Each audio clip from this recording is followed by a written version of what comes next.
Hello everyone and welcome back to another quick demonstration video. Today I will be painting a beautiful seascape using watercolors.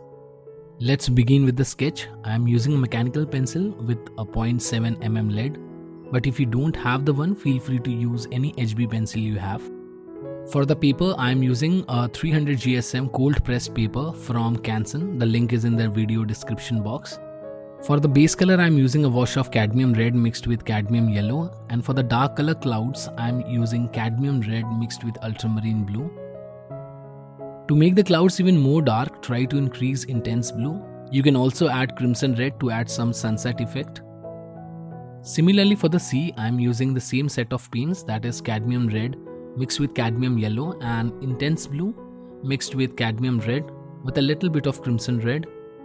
I am starting with the boat's reflection because the paper is still wet, and painting on a wet surface helps to create soft feathery effect for the reflection.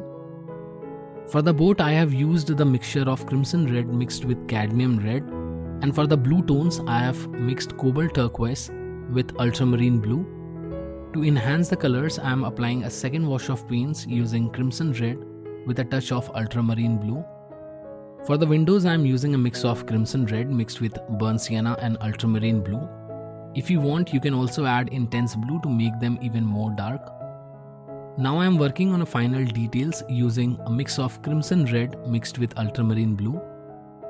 While painting landscape, it is important to pay attention to our composition so that our perspective and depth is acceptable, paying close attention to the light and shadows so that we can clearly present the mood and atmosphere of the painting. To paint these dark blue water waves and ripples, I am using ultramarine blue mixed with crimson red. And for these orange waves, I am using cadmium red mixed with ultramarine blue.